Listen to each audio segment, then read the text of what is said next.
Much for coming. Thank you, audience. Very good evening. So these are not just the experts on the stage. They are the actual people who organization call when they are really in trouble. Thank you for joining us today. So I will keep it very short and simple because I can see people are sniffing around for the starters and the main course. Already is 9 p.m. So yeah, we'll start with the most boring question that you might have heard repeatedly.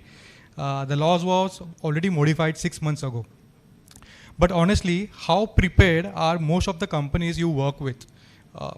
Do you really think they are ready to take the challenge of May 2027? Jaanvi ma'am, please take it. Hello. Thank you very much for inviting me. So, I think organizations are very much ready now, because earlier what used to happen that organizations, they were asking only legal teams to work for the compliance, but now organizations are understanding this thing that only legal team cannot be cannot be responsible for entire DPDPA compliance. So I always relate DPDPA compliance with building a house. An architect can design the house, but we still need engineers, plumbers, contractors, and other people to have the house functioning properly. The same way we want all the teams within an organization to work properly. And now organizations are understanding that thing. They are making is working with the privacy team very closely so that security can take place.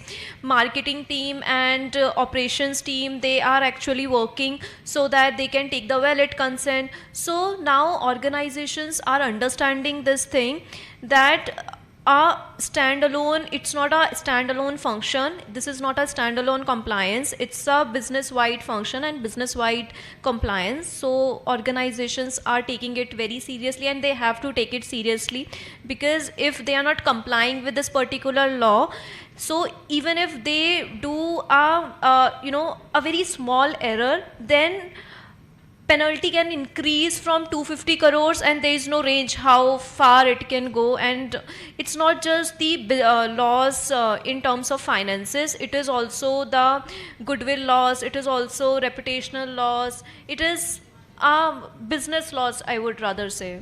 Thank you. Thank you, ma'am. So as you said, DPDP touches legal, finance, and other aspects of the departments. Who ends up actually owning it? From your perspective? So, first and foremost, Josefa and JHS team, thank you for inviting me. So the ownership per se, you cannot have a single point of ownership. Okay, the ownership will be spread, and the stakeholders, you will only be able to decide who will be the process owner and who will be the process driver is after you do a deep dive into the organization. You understand what systems they have, you understand what processes they have, what kind of documentation they have in place. There is no one size that fits all. So, when you do that deep understanding, when you invest time and effort, then you will be able to come up and say that, hey, these are the things that we need to fix. Okay, just to give you data, how much of the legacy data that an organization has is toxic? Nobody has the answer to that. Unless somebody does a deep dive and say, how did you procure this data in the first place, and what is the methodology you used, what is the audit trail, how much of that audit trail is verifiable? Okay, so there are no easy answers to this, I'm afraid. DPDP focuses on digital protection. What about the physical data that the company has and holding it for many, many years? So, digital data protection, the Act talks about digital. Now, if what you have as a hard copy, if you have converted in a digital form, then yes, it will apply to you. Okay, so let's be clear about that. The question that remains is, Okay, nobody at the moment has all the answers. Okay, the board has to form, subordinate legislation has to come in. Perhaps on some issues the court will decide. Okay, and the way the regulation has been framed is there are no clear answers, because on one side it talks about, let me give you an example. Okay, maybe with an example you'll be able to understand it better. So let us say that there is an organization, okay, and that organization has an algorithm, it has an AI, it's using AI extensively. Okay. Now you come and say that, look, under the DPDP Act, I have a right to be forgotten. So please delete my data.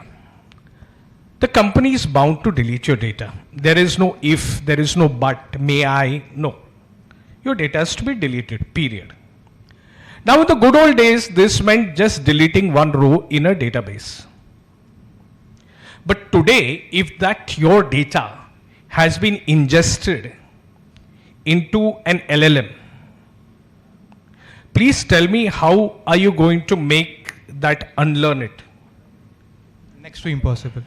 Whether you're talking about Gemini, you're talking about Claude, you talk about whoever. So does it mean that just for that one person I need to retrain it again? So for many of these there are no clear answers as of now. I had this follow-up question. Ki AI tool inside companies are now processing customer data a lot. They are using for summarizing, analyzing data. So is this a big threat that we are looking forward now? So again, it is not a threat like somebody earlier said, threat can always be an advantage to someone. So it depends on how you have collected the data and what are you using that data for. Okay, the act is very clear. It has to be data minimization. You have to take minimum data.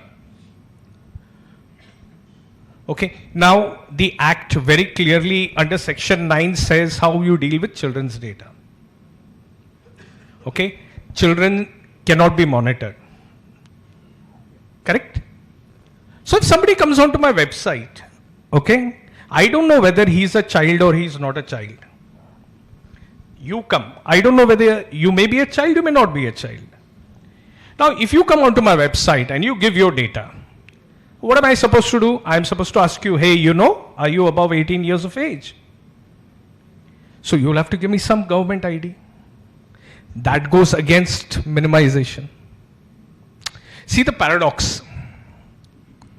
See the paradox.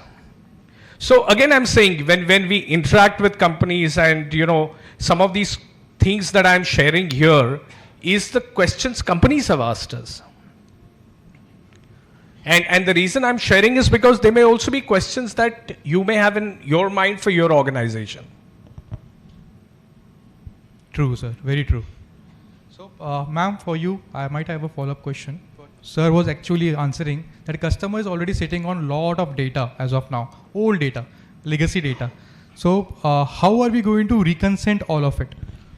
So, I will not answer this question. I will ask you a question, that whether we really need to reconsent or whether we really need that data, because law clearly says about the purpose limitation also. And if we no longer require that data, there is no requirement of reconsenting, because after all, each and every organization, they are there to do business and there is cost for each and everything. So if you don't need the data, you need to delete it in a secure manner. There is no such requirement for reconsenting or things like that. It's just if you feel like it's required for your current business function, the clients whom you are serving, they are your current clients, then you can think of something how you can take the reconsent, because consent is the king in DPDPA. And sometimes what happens, so I will give you an example. We all do shopping on Myntra, Ajio and Amazon.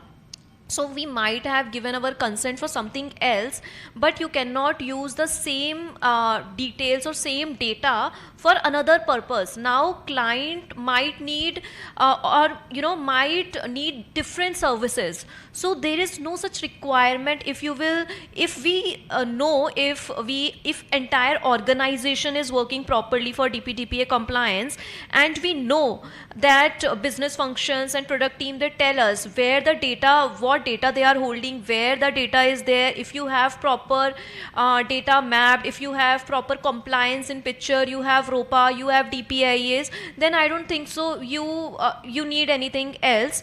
So I think Reconsenting is not required. not that required. You have to think about your business as well. What if the purpose was not defined earlier?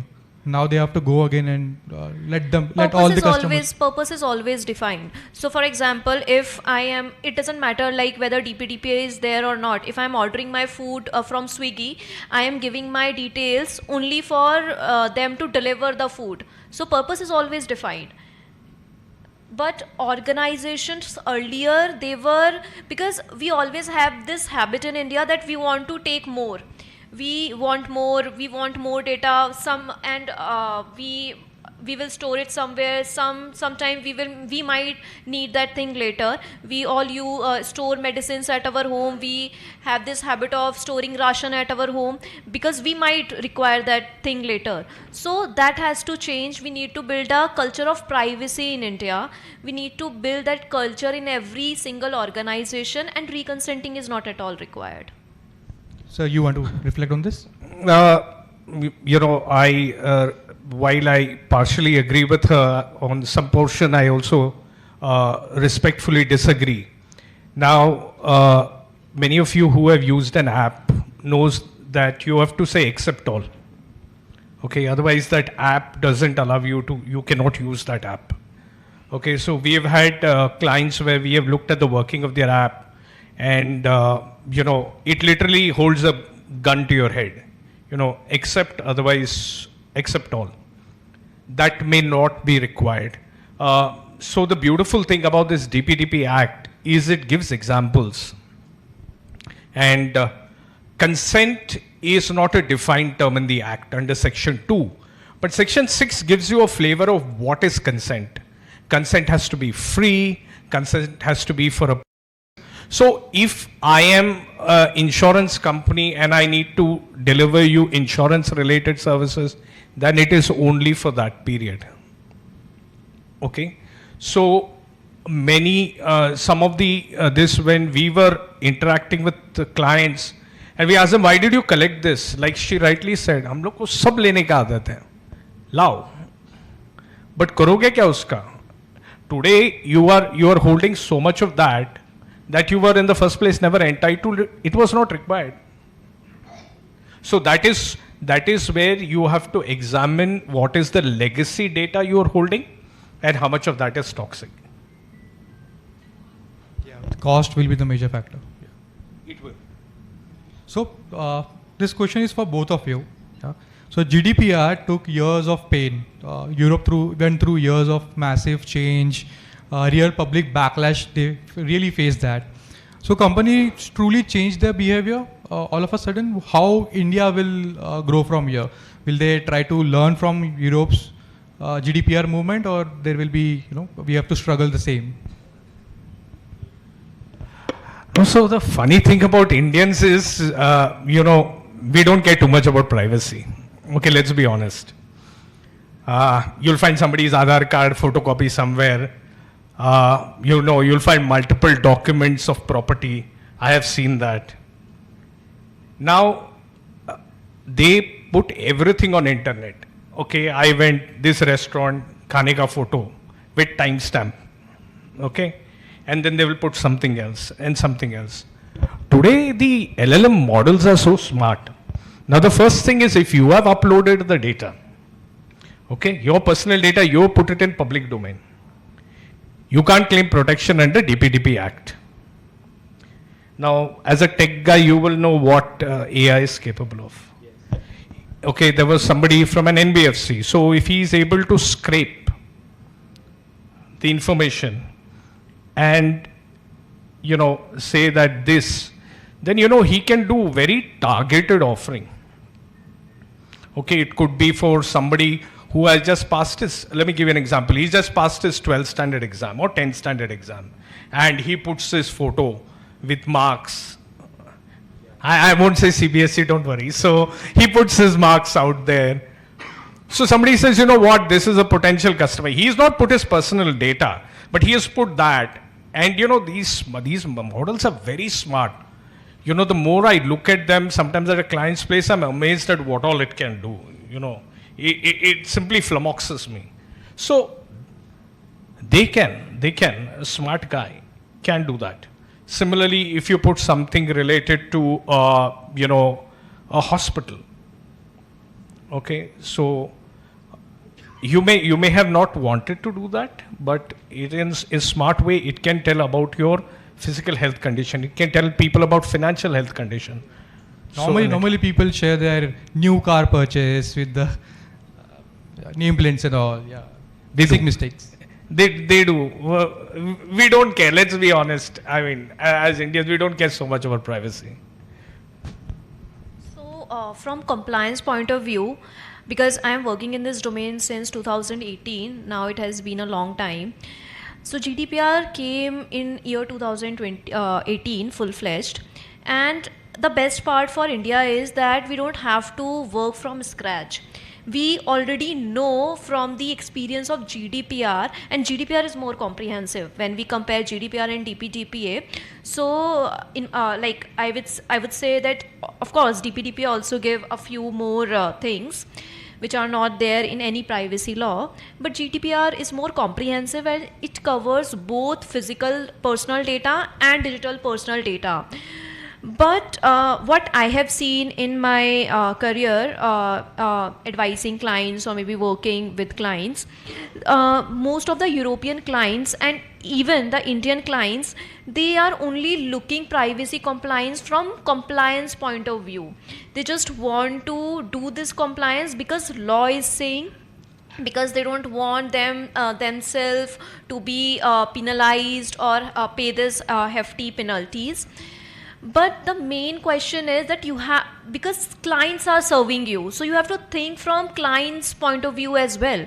And client don't know what the legislation says. They only care about that if they have not given consent for something, you should not bother them with unwanted messages. You should not bother them with unwanted emails. So if they find like some data has been breached, and if they read in newspaper that within this from this particular organization the data has been breached, so they will not like that. The trust will hamper, and the entire organization, the entire business function, because compliance is also required for the business to have business running smoothly, so that will hamper. So I feel India don't have to work from scratch. We already have the experience from GDPR, so it is much more easier for us. Just we have to learn from the experience of GDPR from the European clients, that we have to see it from client point of view, not just as a compliance plate or spoon. Yeah, let's be optimistic. Yeah.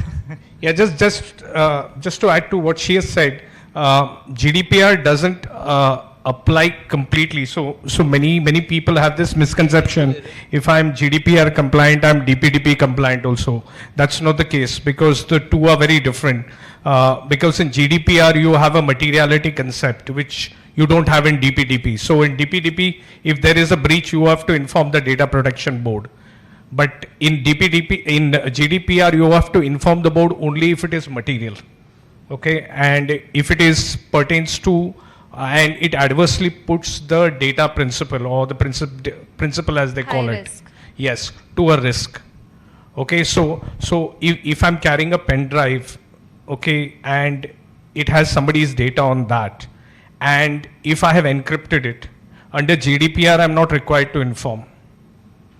But under DPDP I will be required to inform. It's as simple as that. Of course, every law has their own nitty-gritties. Yeah. So the DPDP is also good in a way because, your heir or your nominee, it allows you to do that, to act on your behalf. which GDPR doesn't. Thank you for such an insightful information. I've been getting a lot of hints. The time is over. Such a lovely audience. Thank you so much for everyone being very patient. I've never seen someone, being patient at this hour. I think the average age of this room is more than 40 years old, with 15, 20 years of experience. Thank you so much. I'm very humble being part of all of you. Thank you, Zifa sir, to give me an opportunity. Thank you both of you for sharing your time. Thank you so much. Thank you so much, panel.